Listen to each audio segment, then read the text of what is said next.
मधुपुर गांव में एक किसान रहता था। उसकी पत्नी लता के साथ उसका परिवार था। परिवार काफी अच्छा चल रहा था, लेकिन अचानक विशाल का 5 साल का बेटा घर के सामने तालाब में डूबकर मर गया, जिससे उनके जीवन में दुख छा गया। दुख भरे जीवन को सहते सहते विशाल ने एक दिन अपनी जमीन पर पपीते के पौधे लगाए और फिर उनके जीवन में विभिन्न घटनाएं होने लगीं। मुझे इस घर में रहना पसंद नहीं। यहाँ रहकर मैं अपने बेटे को कभी नहीं भूल पाऊंगी। चलो कहीं और चलते हैं। हाँ, अरे कहाँ जाएंगे भाग्यवान। अब जाने के लिए इस दुनिया में कोई जगह नहीं है। ऐसी कोई जगह नहीं है जहाँ तुम जाओ और बेटे को भूल जाओ। हमारा कलेजे का टुकड़ा, हमारा सोने का टुकड़ा हमें छोड़कर चला गया। अरे कैसे भूल जाए उसे, कैसे भूल जाए। बेटे की मौत के लिए कभी कभी मैं खुद को दोषी महसूस करती हूँ। अगर खेलते हुए मैं उसका ध्यान रखती तो बेटा डूबकर नहीं मरता। हमारा नसीब ही बहुत खराब था लता। मैं रोज सुबह काम पर जाते समय उसे साथ ले जाता था, लेकिन उस दिन नहीं ले गया था। साथ ले गया होता ना तो आज हमारा कलेजे का टुकड़ा हमारे बीच में होता। मैं तालाब के किनारे बिल्कुल नहीं जा सकती। वहां जाने पर मेरा दिल टूट जाता है। इतना दुख लेकर अब यहाँ रहना मेरे लिए मुश्किल है। हाँ, यहाँ रहने से तो 2 वक्त की रोटी मिल जाएगी, लेकिन कहीं और गए ना लता तो क्या करेंगे। कल दोपहर को मैंने जमीन में पपीते के पौधे लगाए थे। जब ये बड़े होंगे तो पपीता देंगे। पपीते बेचकर हमारा परिवार अच्छा चलेगा। अब परिवार के बारे में सोचने का मन नहीं करता। जिसके लिए सोचना चाहिए था वो तो नहीं है। अब जीने के लिए कुछ न कुछ तो करना ही होगा भाग्यवान। हम किसी के सामने हाथ तो नहीं फैला सकते। आत्मसम्मान के साथ जीने के लिए काम तो करना ही पड़ेगा ना। हमारे जैसे लोगों की यही समस्या है। अब से मैं भी तुम्हारे साथ बाहर काम करने जाऊंगी, वरना घर में अकेली रहकर दुख और बढ़ेगा। हाँ, तुमने बिल्कुल सही कहा।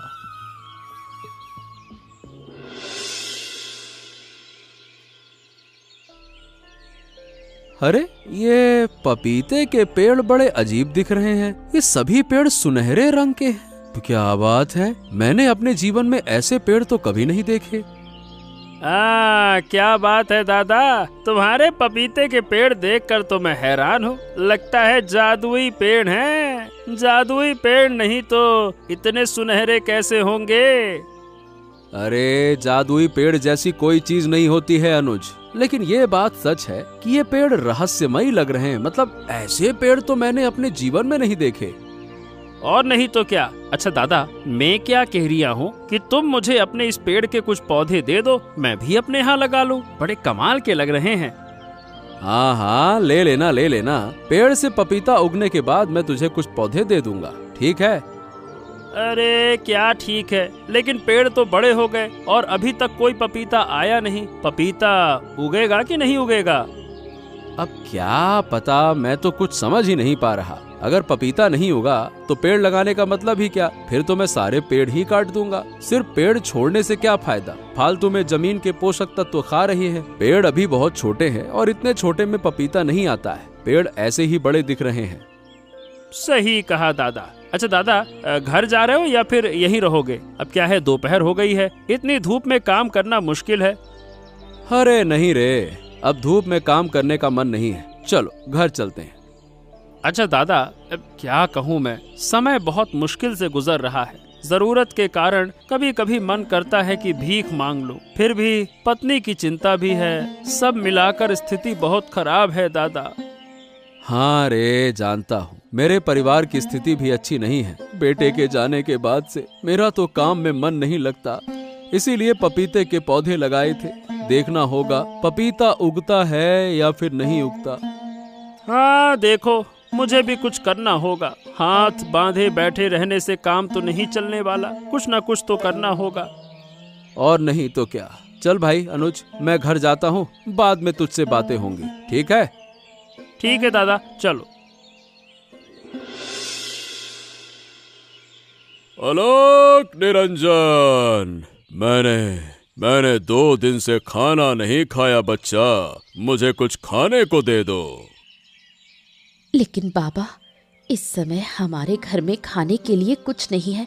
आप बरामदे में बैठ जाइए, मैं भात बनाकर आपको खिलाऊंगी। फिर ठीक है, मुझे बहुत देर हो जाएगी, मैं फिर कभी आकर नहीं खाऊंगा।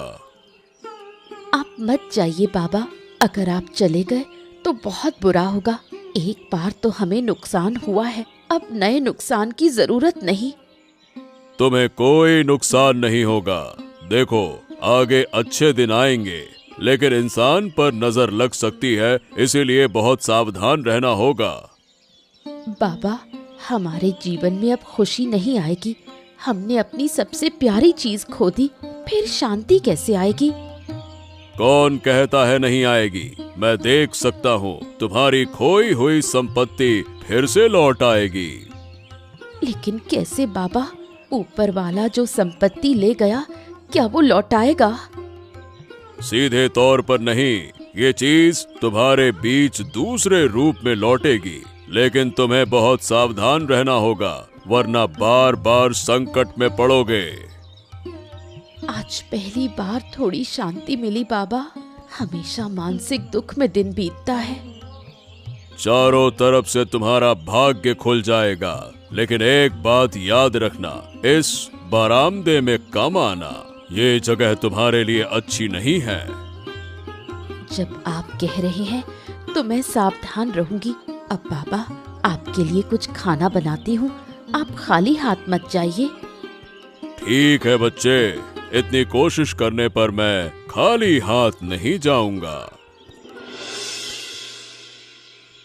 अरे, मैंने कहा था तुम्हें दीदी के घर जाने की जरूरत नहीं है, वहाँ की स्थिति अच्छी नहीं है, समझती नहीं हो।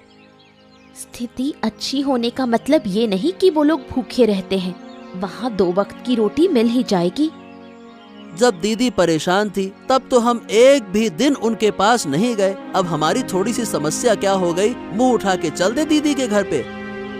दीदी के घर रहने की जगह है, एक कमरे में रहेंगे, फिर हमारी समस्या हल हो जाएगी। हमेशा थोड़ी ना रहेंगे। अब यहाँ गुस्से की क्या बात है? मैं तो बस ये कह रहा हूँ, दीदी का हाल बहुत खराब है। क्या वो हमें इतने दिन खाना दे पाएंगी, बताओ? यहाँ घर में रहकर तो 1 वक्त की रोटी भी मुश्किल ही मिलती है। ओहो, अगर काम मिल जाए तो अच्छा होता। आजकल काम कम है, लोग भरोसा करके काम नहीं देते, समझो। तुम्हारे जैसे आलसी को कौन काम देगा? सिर्फ सोना और खाना ही तुम्हारा काम है। काम करता था, 2 साल महाजन की दुकान पर काम किया, अचानक से काम बंद हो गया, तो अब क्या करें? अगर ठीक से काम नहीं किया होता तो 2 साल तक कैसे काम करता? मेरे जैसा कोई और नहीं मिलेगा।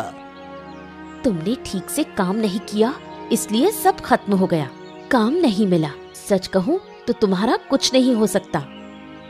तुम्हारी बातें सुनकर अच्छा नहीं लग रहा, थोड़ी बातें बंद करो तुम। नहीं तो एकदम ऐसा लगता है जैसे ताने मार रही हो, ये नहीं वो नहीं, ये नहीं वो नहीं। ठीक है, अब और नहीं बोलूंगी।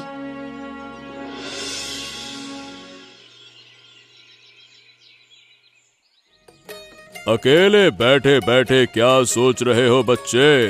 अब तुम्हारे सुख के दिन हैं। देखो, पेड़ में पपीते कितने बढ़िया लगे हैं, इन्हें बेचकर तुम बड़े आदमी बन जाओगे। हाँ, कुछ दिन पहले तक पेड़ में कोई पपीता नहीं था, और अब देखो हर पेड़ में बहुत सारे पपीते लग गए हैं। मुझे तो मेरी आंखों पर विश्वास ही नहीं हो रहा। इस पेड़ में रहस्य है, जितना ज्यादा पपीता बेचोगे, पेड़ में उतना ज्यादा पपीता लगेगा। घर जाकर आज एक और अच्छी खबर मिलेगी, लेकिन घर में कुछ लोग हैं, जितनी जल्दी उन्हें विदा कर सकोगे उतना ही तुम्हारा भला होगा। क्या? मैं आपकी बात समझ नहीं पा रहा। आप कहना क्या चाह रहे हैं? थोड़ा विस्तार से बताइए ना। मैं तुम्हें सीधे सीधे नहीं बता सकता, मैं ऐसे ही कोई राज नहीं खोल सकता। लेकिन घर जाकर अच्छी खबर मिलेगी। और फिर आप कहते हैं कि घर में कुछ लोग हैं। मतलब कुछ दिन पहले मेरी पत्नी का भाई और उसकी पत्नी हमारे घर आए थे। अब जाने वाले हैं, वो हैं तो रिश्तेदार ही, क्या उनको आप बोल रहे हैं कि भगा दूं? ऐसा क्या? कभी कभी रिश्तेदार भी नुकसान का कारण बन जाते हैं। अब इसमें मैं ज्यादा कुछ नहीं कह सकता। अब समझदारी से अपने आप को सावधान रखना। बाबा, मुझे तो अब खतरा दिखाई दे रहा है। कैसे बचेंगे? कोई मार्ग बताइए ना। जब इंसान की तरक्की होती है तो दुश्मन भी बढ़ते हैं। मैंने पहले ही चेतावनी दी थी। अब खतरे से बचना तुम्हारी जिम्मेदारी है। ठीक है बाबा, अब मैं घर जा रहा हूँ। मेरे मन में अजीब सा लग रहा है। आपकी बातें सुनकर बड़ा अटपटाहट सी हो रही है। सुनो, किसी पर आसानी से भरोसा मत करना। अलग निरंजन। ठीक है बाबा, जैसा आप कहें वैसा ही होगा।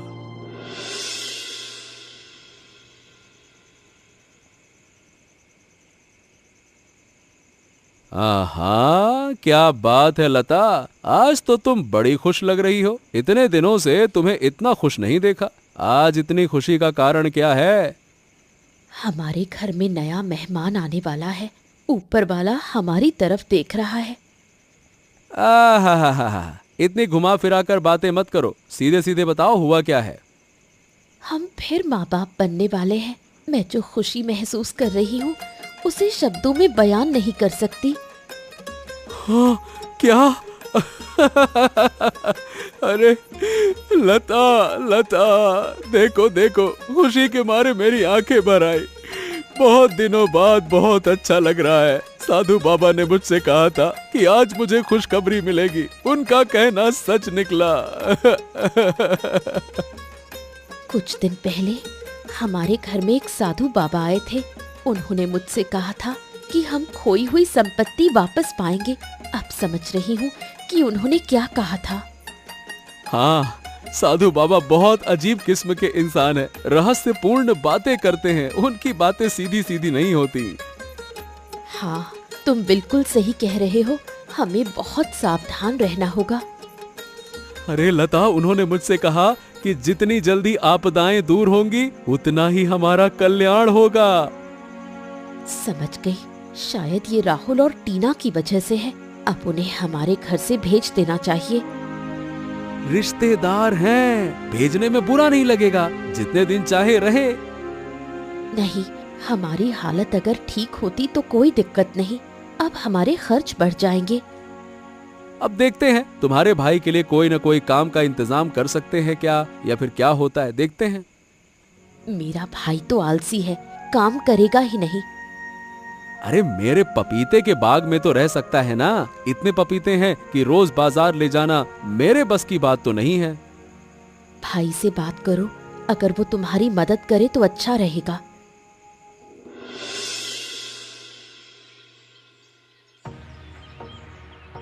तुम इस पपीते के बाग में दिन रात मेहनत करते हो और तुम्हें एक पैसा भी नहीं मिलता। पहले तो तुमसे पपीते के बाग में काम करने के लिए कभी नहीं कहा, पर अब ऐसा क्यों? अब दीदी के घर बैठकर खाते हैं। अगर थोड़ा काम न किया तो क्या होगा? अगर वो खुद से कुछ पैसे दे दें तो लूंगा, लेकिन मांगूंगा नहीं। तुम्हें कुछ नहीं मिलेगा। जो करना है मुझे करना होगा। धीरे धीरे ये बाग तुम्हारा हो जाएगा। अरे ये तुम क्या कह रही हो टीना? मैं ये बाग का मालिक कैसे बन जाऊं? दिमाग लगाओ तो बहुत कुछ हो सकता है। तुम्हारे पास दिमाग तो बिल्कुल भी नहीं। अरे तो मुझे दिमाग कहाँ लगाना है? सही बताऊं तो कभी कभी ना मुझे तुम्हारी बात समझ ही नहीं आती। पता नहीं क्या क्या कहती रहती हो। दीदी फिर से माँ बनने वाली है, इस खबर का तुम्हें पता है? हाँ, और ये तो बहुत बड़ी खुशखबरी है। अब देखो ना, दीदी का पहला बच्चा डूबकर मर गया। हा हा हा हा, कितना प्यारा बच्चा था बेचारा। दीदी के पेट का बच्चा पैदा होने से पहले ही खत्म कर देंगे। अरे क्या बकवास कर रही हो तुम? हमारे भले के लिए, देखना मैं क्या करती हूँ। देखो, तुम्हें बुरा काम करने की जरूरत नहीं है, समझो। हमें यहाँ हमेशा रहने का कोई इंतजाम करना होगा। दीदी के बच्चे को अगर किसी तरह खत्म कर देंगे तो दीदी दुखी होगी। उनका दुख देखकर हम यहाँ रहेंगे, फिर धीरे धीरे सब संपत्ति हमारी हो जाएगी। देखो फिर पकड़वा मत देना, पकड़ लिए गए तो सब कुछ चला जाएगा। हाँ। नहीं नहीं, तुम मुझ पर भरोसा कर सकते हो। अरे दादा, आजकल दिखाई नहीं देते हो, क्या चक्कर है, भूल गए क्या? अरे भूलूंगा क्यों अनुज, अब क्या है, दिन भर व्यस्त रहता हूँ। पपीते बेचना, हिसाब लगाना, पूरा दिन उसी में निकल जाता है। आज बहुत दिनों बाद चाय की दुकान पर आया हूँ।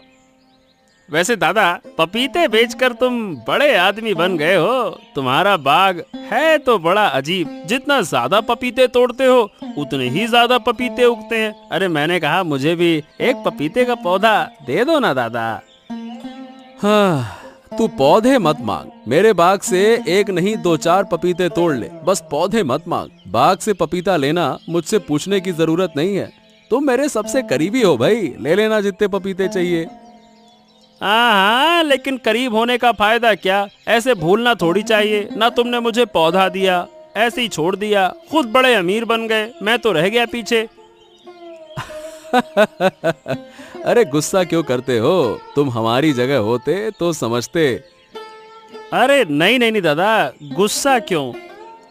सोच रहा हूँ गांव के कुछ लोगों को खाने के लिए बुलाऊं, जिन्हें मैं जानता हूँ। लेकिन अचानक सबको बुला क्यों रहे हो? इसके पीछे कोई मकसद है क्या दादा? अरे बड़ा मुश्किल समय काटा है मैंने। तुम जानते हो पहला बच्चा खोने के बाद मेरी हालत कैसी हो गई थी। अरे मेरी बीवी पागल जैसी हो गई थी, तुम्हारी भाभी। मैंने तो काम वाम सब छोड़ दिया था, कहीं मन नहीं लग रहा था, लेकिन इस बाग ने मेरी जिंदगी बदल दी। तुम्हारा अच्छा समय आ गया दादा, और हमारी हालत देखो। ससुरा दिन प्रतिदिन बुरी होती जा रही है। अरे भाई तू इतना निराश मत हो, जितना निराश होगे उतना ही पीछे रह जाओगे। तो क्या करूं दादा, मेरी स्थिति बुरी होती जा रही है, मैं क्या करूं? मेरी स्थिति तुम्हारे से भी खराब थी। ठीक है दादा, अब जो होगा देखा जाएगा। बिल्कुल सही कहा। अच्छा दादा, अब मैं चलता हूँ, बाद में बात होगी। अरे अरे अरे, थोड़ा गप्पे शप्पे करो, थोड़ी देर बैठो, चाय वाय पियो, और चाय पियो, एक कप और ले लो। अरे नहीं दादा, नहीं, बस बस, अब जाता हूँ मैं, चाय अब नहीं पीऊंगा, बस।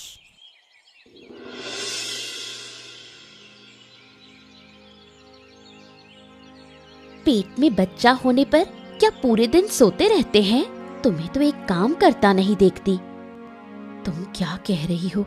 अगर सावधानी नहीं बरतूंगी तो बच्चा ठीक नहीं रहेगा। बच्चे का ख्याल रखने का मतलब ये नहीं कि मैं कुछ नहीं करती। रोज 3 वक्त का खाना मैं बनाती हूँ। ओ दीदी, तुम तो मेरी बात सुनकर गुस्सा हो गई। गुस्सा नहीं हुई, पर तुम्हारी बात अच्छी नहीं लगी। तुम्हारा भाई पूरे दिन बाग में काम करता है, तुम उसे कुछ नहीं देते। मुफ्त में खाली बाग में काम करना ठीक नहीं लगता। वो कोई नौकर नहीं, अपने ही पपीते के बाग में काम करता है। अगर उसे पैसे चाहिए तो वो दादा से मांग सकता है। उसे मांगने में शर्म आती है। ठीक है, मैं बात करूंगी। दीदी, मैं एक बात कहूं, अगर तुम बुरा ना मानो। इतना घुमाओ मत, जो कहना है सीधे कहो। तुम्हारे भाई के कुछ कपड़े रखे हैं, अगर तुम साफ कर दो तो बहुत अच्छा हो। तुम जानती हो कि मैं कपड़े धोने नहीं जाती, ये तुम अच्छी तरह जानती हो। मैं ये काम नहीं कर सकती। असल में दीदी, आज मेरी तबीयत ठीक नहीं है, थोड़ा बुखार है, इसलिए कह रही हूँ। आज कपड़े साफ नहीं होंगे तो क्या हो जाएगा?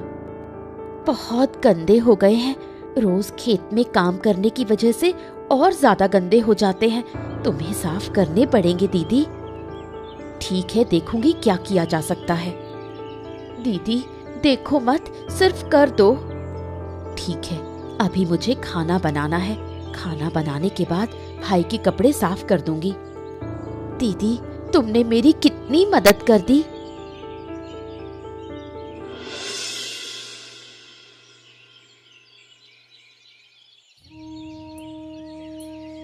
अरे बाप, मेरा तो सब कुछ बर्बाद हो गया। इतना बड़ा नुकसान कैसे सहूं? पहला बच्चा खोया, अब दूसरा भी खो दिया। सब खत्म हो गया, सब खत्म हो गया। अरे दादा दादा शांत हो जाओ, इतना मत रो, पहले डॉक्टर को दिखाओ। साधु बाबा ने चेताया था, लेकिन मैंने उनकी बात गंभीरता से नहीं ली। अब समझ में आ रहा है कि कितनी बड़ी गलती कर दी। क्या गलती की तुमने दादा? घर से मुझे आपदाओं को दूर करने के लिए कहा गया था, तब नहीं समझा कि क्या मतलब था।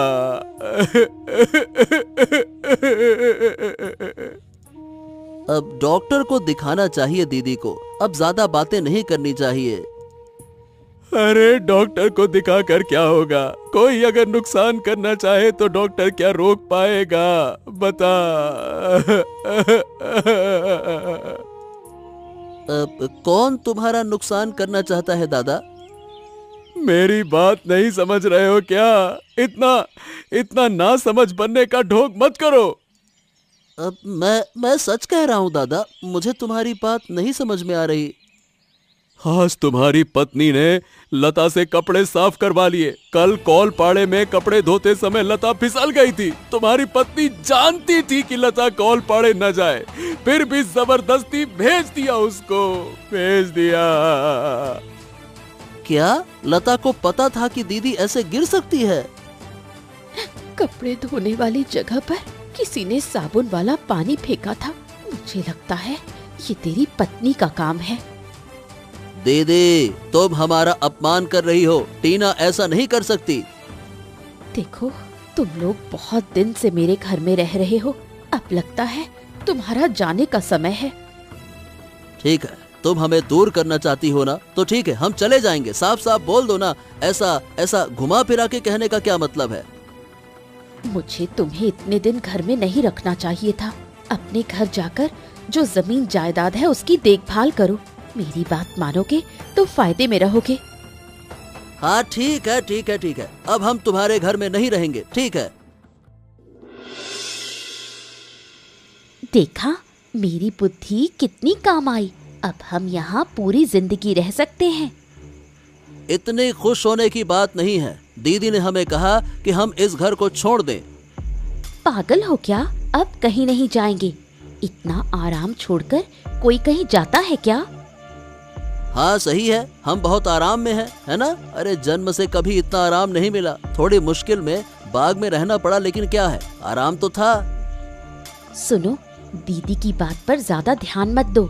कुछ भी कहे तुम बोलो कि 2-3 दिन में चले जाएंगे, लेकिन हम कहीं नहीं जाएंगे।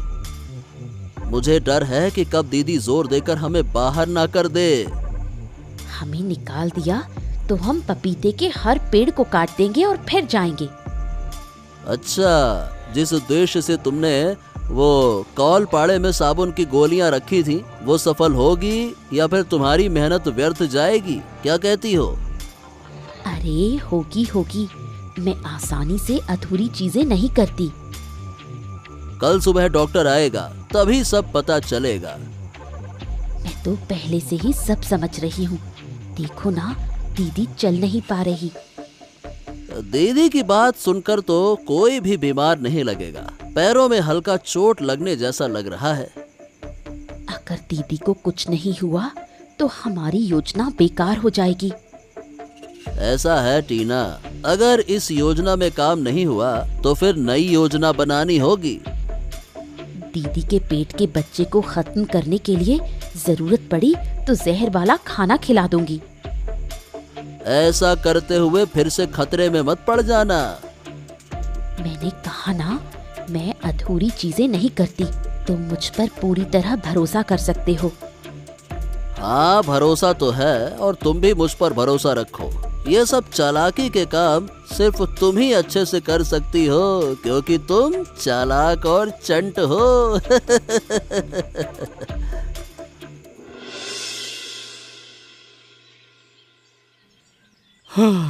हाय हाय, मेरी कैसी बर्बादी हो गई। किसने मेरा इतना बड़ा नुकसान कर दिया? एक भी पेड़ में पपीता नहीं है, सब खाली है।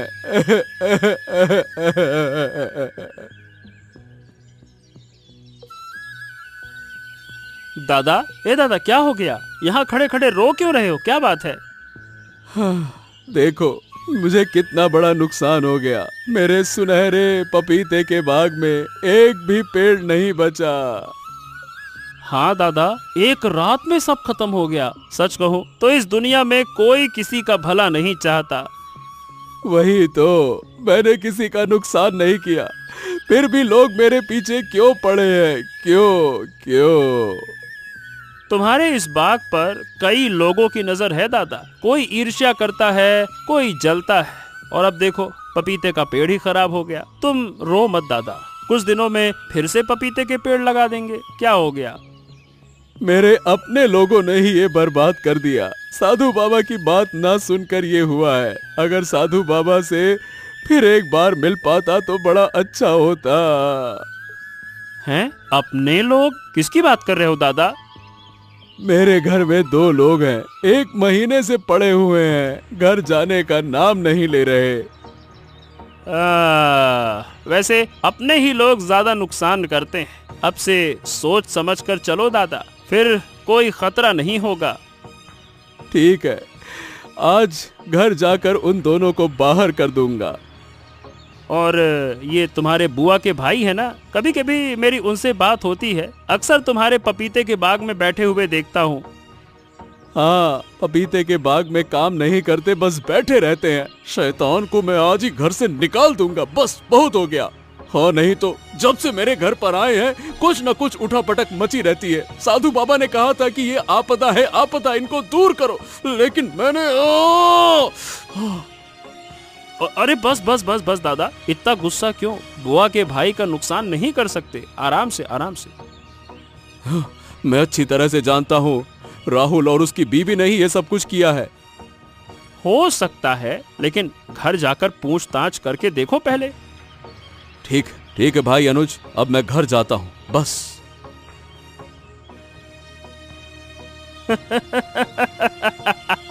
दादा, नुकसान कल रात को मैंने किया, असली दोषी तुम कभी पकड़ ही नहीं पाओगे।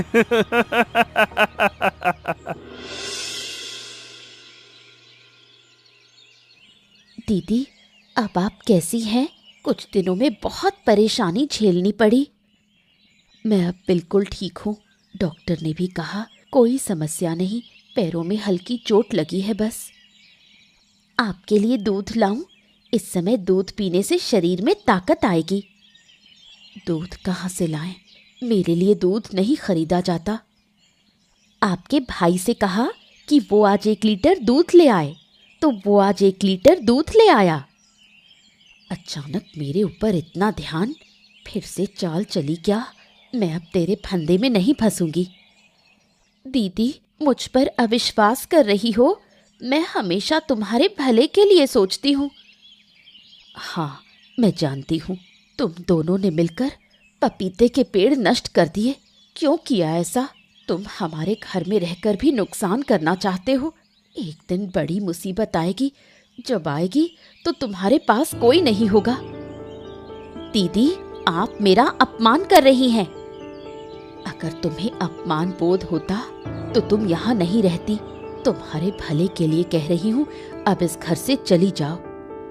ठीक है, कुछ दिनों में चले जाएंगे। अगर नहीं गए तो हम घर बेच देंगे, फिर देखना कहाँ रहोगे। ये बातें भाई से कहो, मुझे क्यों बता रही हो? रोज बताती हूँ, लेकिन भाई अब लज्जा खो चुका है। पहले वो ऐसा नहीं था। मतलब आप कह रही हैं कि आपके भाई को मैंने अपने वश में कर लिया? हाँ, अब इस पर और बात नहीं करूंगी। अब जाओ यहाँ से। ठीक है, जा रही हूँ। भाई राहुल, ऐसा है, सच कहूँ तो रिश्तेदार घर में ज्यादा दिन रहें तो उनकी कोई कद्र नहीं होती है। तुम सोचते हो हम निकालना चाहते हैं, लेकिन ऐसा है नहीं। हाँ, समझ गया। खर्चा बढ़ रहा है, हमारा खाना पहनना अब तुम उठाना नहीं चाहते, यही ना? ऐसा नहीं है भाई, हम चाहते हैं कि तुम इस घर में रहो तो अपने अनुसार व्यवस्थित रहो, अपनी जिम्मेदारी खुद समझो। अब से क्या है कि लता बाहर वालों के लिए खाना नहीं बनाएगी। अगर तुम नहीं गए तो पुलिस बुलाऊंगी। दीदी, पुलिस की जरूरत नहीं है, बस जा रहे हैं हम, और हमें माफ कर देना। हाथ जोड़ के माफी मांगते हैं, सच में हमने बहुत बड़ी गलती कर दी। घर जाकर मेहनत करो और सुधर जाओ। सच में पाप तो पाप ही होता है। देर से समझ आया, आया भी तो बहुत देर से समझ आया। दादा और दीदी, हम आज ही चले जाएंगे, हमें माफ कर दो। हाँ, कितने दिनों बाद शांति वापस आई। अब सांस भरकर ले पा रहा हूँ। अब किसी झंझट को घर के आसपास नहीं आने दूंगी।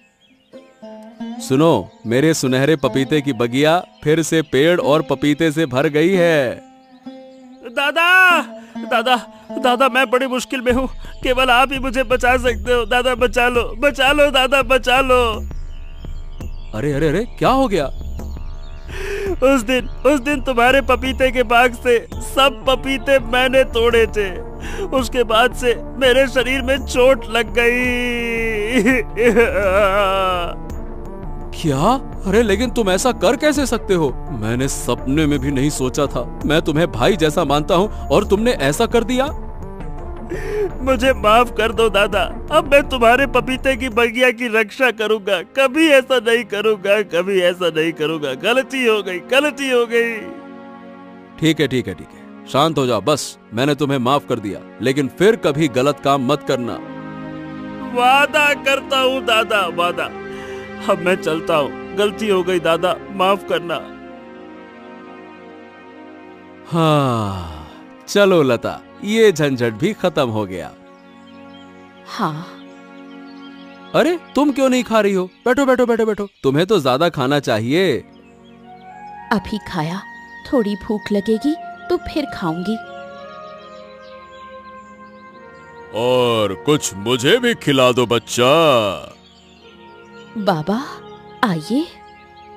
अब से तुम सुरक्षित हो, कोई खतरा तुम्हें छू नहीं सकेगा।